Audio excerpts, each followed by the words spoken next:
नव वर्ष की आप सबको खूब खूब बधाई देते हैं। संप्राप्ते नववत्सरे प्रतिग्रहं कुर्यात् ध्वजारोहणम।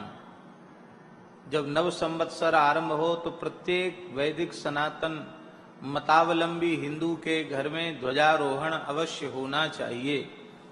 अपनी परंपरा के अनुसार ध्वज पूजन और ध्वजारोहण अवश्य किया जाना चाहिए।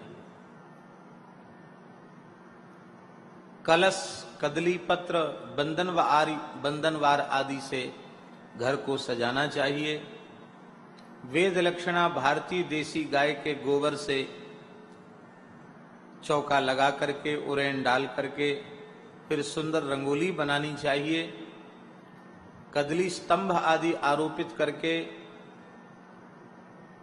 द्वार के दोनों ओर चतुर्मुख दीप वाले मंगल कलश विराजमान करके और देहली पर भगवान नृसिंह का पूजन करना चाहिए।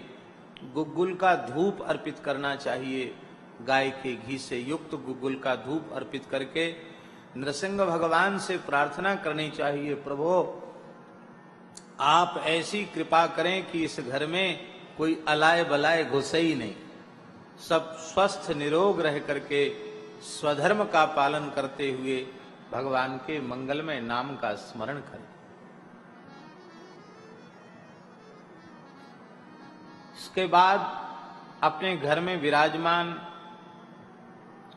पंचदेवों का विधिवत अर्चन पूजन करना चाहिए, अविघ्न पूजन करना चाहिए।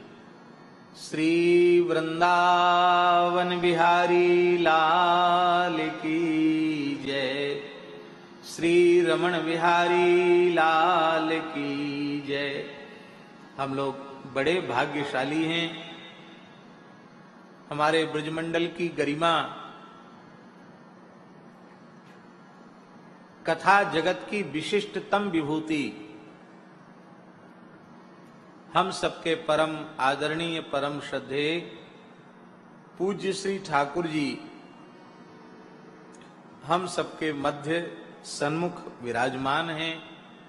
और अब हमें जरूर विश्वास है कि आपकी कृपा दृष्टि पड़ती रहेगी इस दास पर, तो हम कुछ श्रीमद् वाल्मीकि रामायण का आश्रय लेकर कुछ कहने में समर्थ होंगे। हम सादर वंदन करते हैं आपका।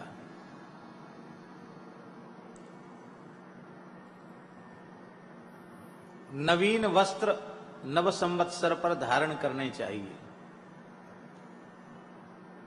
कुल गुरु का पूजन करना चाहिए, पंचांग का पूजन करना चाहिए और फिर पंचांग श्रवण करना चाहिए देव पूजन के पश्चात।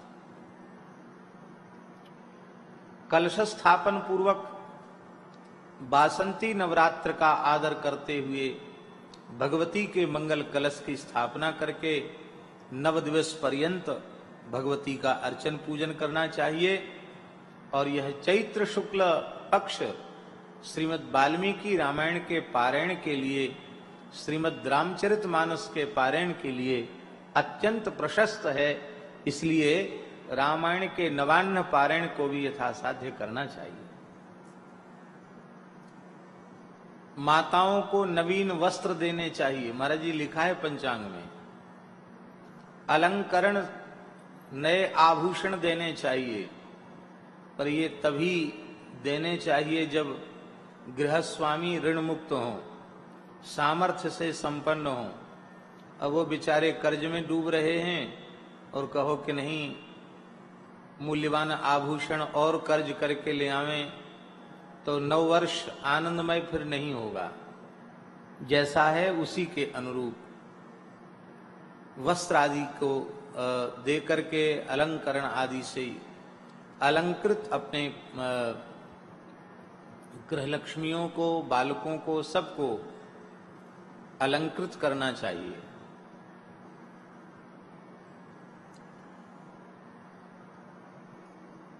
माता पिता का विधिवत पूजन करना चाहिए।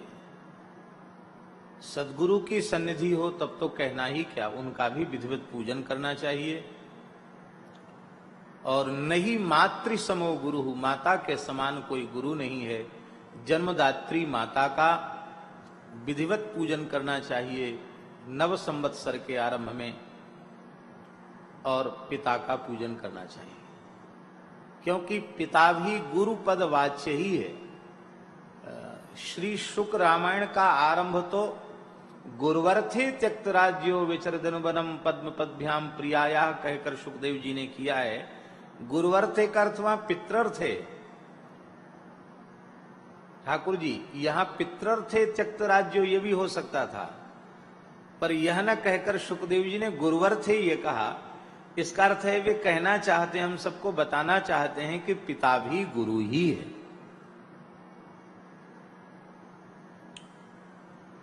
माता पिता का पूजन करना चाहिए, उन्हें नवीन वस्त्र पहनाकर फिर स्वयं नवीन वस्त्र धारण करने चाहिए। पिताजी को नया कुर्ता दो, नई धोती दो, नया दुपट्टा दो, माताजी को नई साड़ी दो, फिर उनका चरण प्रक्षालन करो, उनका आशीर्वाद लो और फिर अपने भी स्वयं अलंकृत होना चाहिए।